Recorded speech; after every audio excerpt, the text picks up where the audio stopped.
Hola chicos, hoy día me toca hablar sobre los circuitos eléctricos.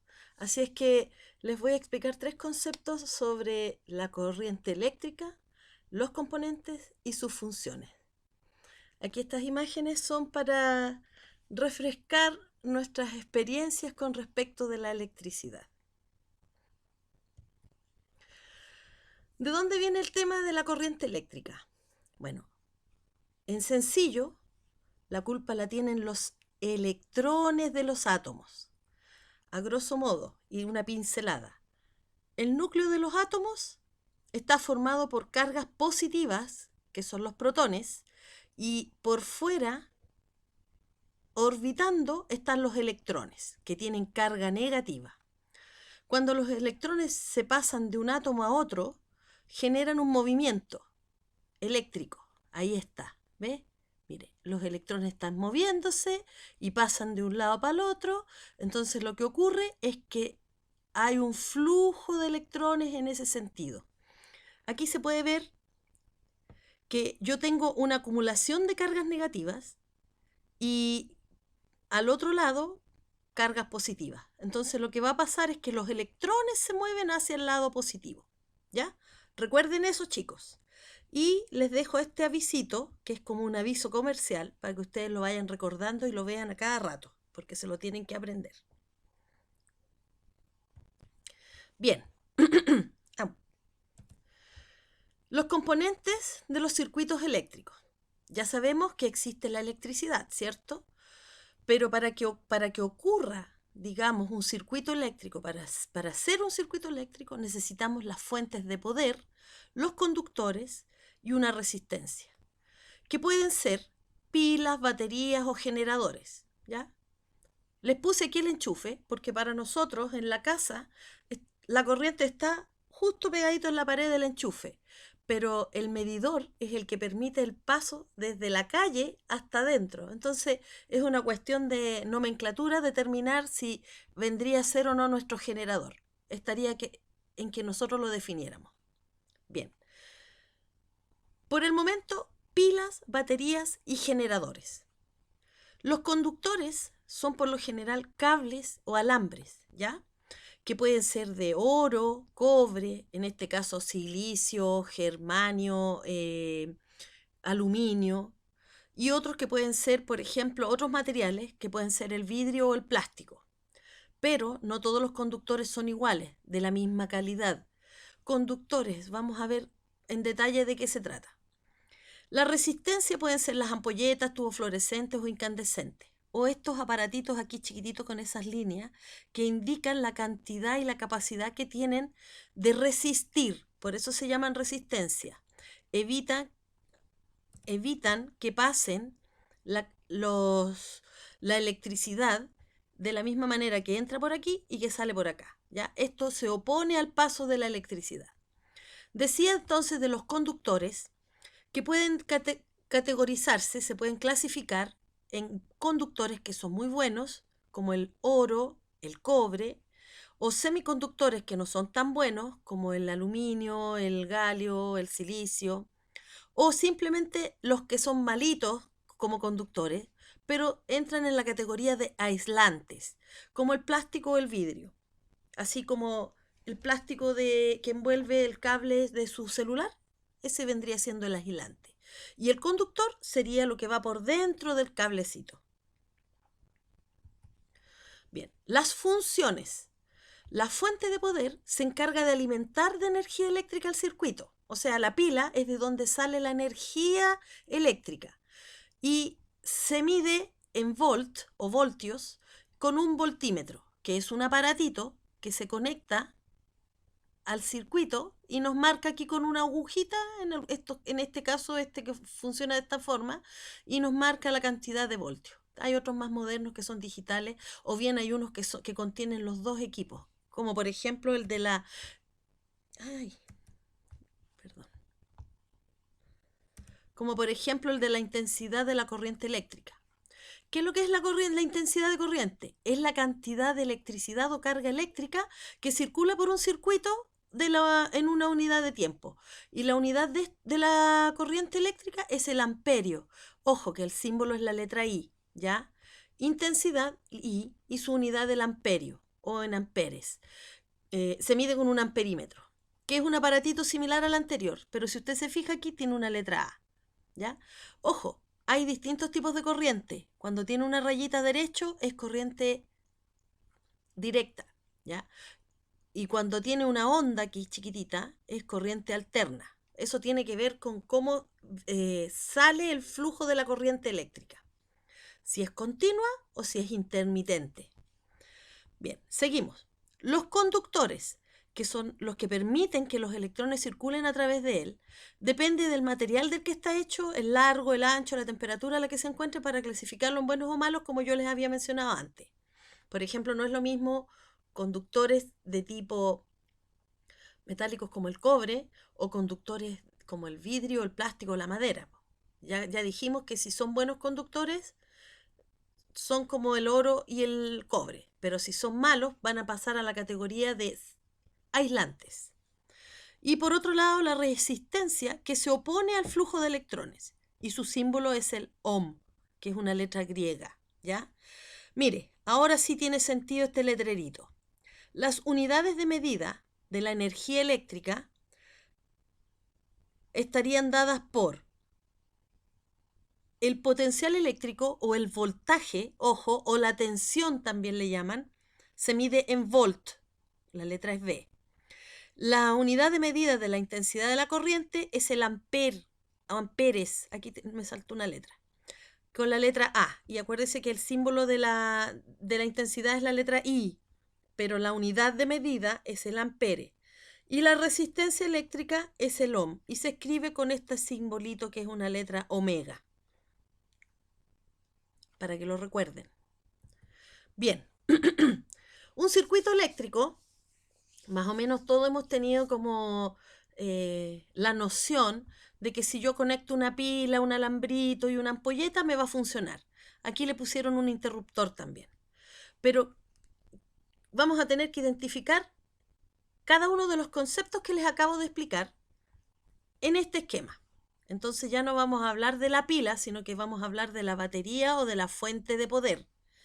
Vamos a hablar del conductor, que va a ser el cable, y de la resistencia, que en este caso va a ser el foco o la ampolleta.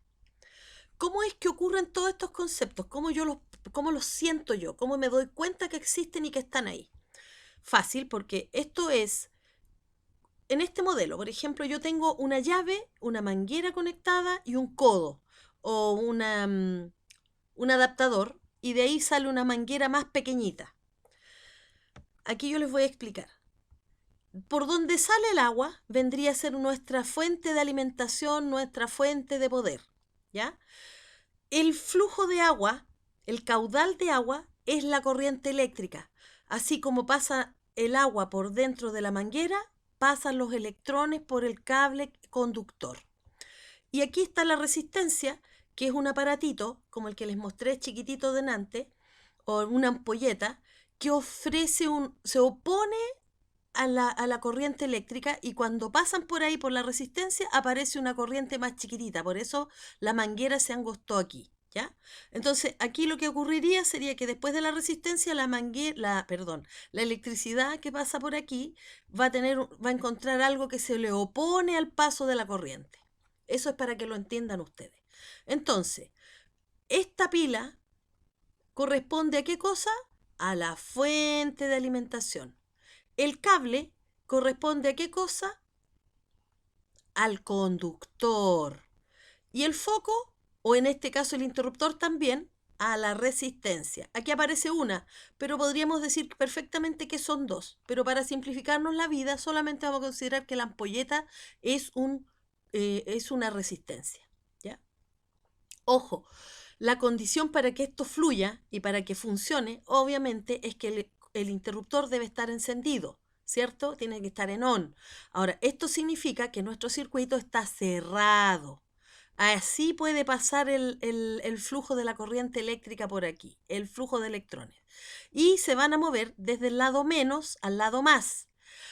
Y circulan. Así que Si ustedes ven en los libros que dicen que van del más al menos, no está incorrecto, porque si usted se fija, salen del menos, gira, vuelve acá, vuelve a pasar por aquí y pareciera lo mismo que salieran del más que del menos. ¿Se entiende? Es una cosa de acuerdo nomás, de una convención. Tipos de circuitos eléctricos. Pongan atención aquí porque esto es importante. Si yo tengo mi pila y yo tengo mi cable y en el cable yo pongo dos ampolletas, como las de los arbolitos de Navidad, por ejemplo, que pongo varios juegos de luces, ¿cierto? Yo pongo un juego de lucecitas así, yo pongo luces de colores. Entonces, yo tengo esto una al lado de la otra. Esto se llama circuito en serie. ¿Ya? Ojo con eso. ¿Y qué es que saber? Que por aquí pasa una corriente eléctrica y pasa también tengo una diferencia de voltaje. La corriente y la resistencia aquí son iguales para ambas cosas, para estas dos focos. Pero lo que cambia es el voltaje porque el voltaje que está aquí total es la suma de estos dos voltajes. Mientras que acá tengo una batería o una pila, que en el fondo es mi fuente de poder, ¿cierto?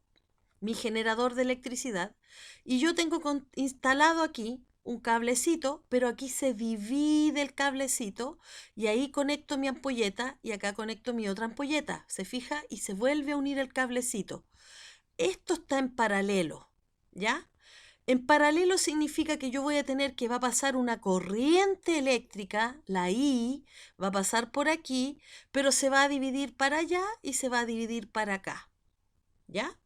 Por lo tanto, ojo con ese valor, porque aquí la intensidad es la suma de las dos intensidades. La intensidad total que sale de aquí es la suma de estas dos intensidades, ¿ya? Y la resistencia tiene una formulita particular que se las muestro enseguida, pero ahí no se complique la existencia todavía. Veamos esto. Luego acá tenemos lo siguiente. En este ejemplo es mixto. ¿Y por qué dirá usted mixto? Que tiene que ver con el que está en serie y con el que está en paralelo. Piensen un poquito y observen. ¿Ven elementos que se parecen a lo que está acá? Los que ya se dieron cuenta, aquí también hay dos, ¿cierto? Hay dos. Estas dos están en serie y acá también hay otras dos. Oye, estas dos también están en serie. Pero aquí hay un cablecito unido, o sea que significa que viene mi corriente por aquí, se divide para allá y alimenta a estas dos que están en serie y alimenta a esas dos que están en serie. Ah, esto entonces es mixto porque tiene este circuito combinado con este otro. ¿Está claro? Espero que sí. Si tiene duda, me va a preguntar. Bien, este ejemplo que está acá, tan dinámico, ¿a cuál de estos dos o estos tres se parece? Mire bien, tenemos la fuente poder, tenemos aquí un cablecito que se divide por aquí y se divide por acá. Y luego se junta acá y sigue para allá. Y tenemos aquí un foquito y acá otro foquito. ¿Cuál es la clave? Que se divide por aquí y se divide por acá. Por lo tanto, al dividirse ahí y tener estos dos aquí, porque aquí se nota que está este en paralelo con este otro, por la figura. Entonces ya lo dijimos, está en paralelo. Bien, seguimos. Aquí, para recordar lo que les acabo de decir, el voltaje total en el caso de los circuitos en serie, que están aquí uno al lado del otro, pregunta para que usted me diga después, ¿cómo está en esta figura del circuito en serie este circuito? Me lo responde en la pregunta que le voy a hacer luego. ¿Cómo es el voltaje total en este circuito? Y acá, la característica de los circuitos en paralelo. El voltaje de cada uno de estas figuras, esta y esta resistencia que está acá, o esta figurita que está aquí y esta que está acá, son iguales. Pero fíjese que la intensidad, la que va a pasar por ahí, en el caso que estuviera cerrado y se divide para la de allá, ay, es la misma, y, perdón, la intensidad de corriente se divide y aquí se suma esa más esa corriente. Y la resistencia se calcula con esta formulita, ¿ya? Si usted tiene este valor y tiene este valor, entonces usted reemplaza 1 dividido por R1, 1 dividido por R2. Ese valor lo suma y le va a dar 1 partido por RT, que es la R total, la que sale acá, ¿ya? La de todo el sistema. Entonces después si usted divide 1 por todo ese valor que le dio acá, le va a dar la resistencia total. Eso es todo, chicos, y acá les dejo esta regla mnemotécnica que dice que el voltaje se calcula multiplicando la intensidad por la resistencia. Esto quiere decir que mientras la intensidad es mayor, la resistencia es más chica. Y es lógico, si yo tengo algo que se opone a mi flujo de corriente eléctrica muy pequeño, voy a tener una mayor intensidad de corriente, mayor flujo de corriente. Y si tengo algo más grande, una resistencia muy, muy grande, mi intensidad de corriente va a ser más pequeña. Eso significa. Mientras que si yo tengo una intensidad de corriente y quiero calcularla a partir del voltaje y la resistencia, si aumenta el voltaje, también aumenta la resistencia. O si quiero calcular la resistencia a partir del voltaje y la intensidad, si aumenta el voltaje, también aumenta la intensidad. O si disminuye el voltaje, también disminuye la intensidad. Eso es todo, chicos. Espero que les haya gustado y que les haya quedado clarito.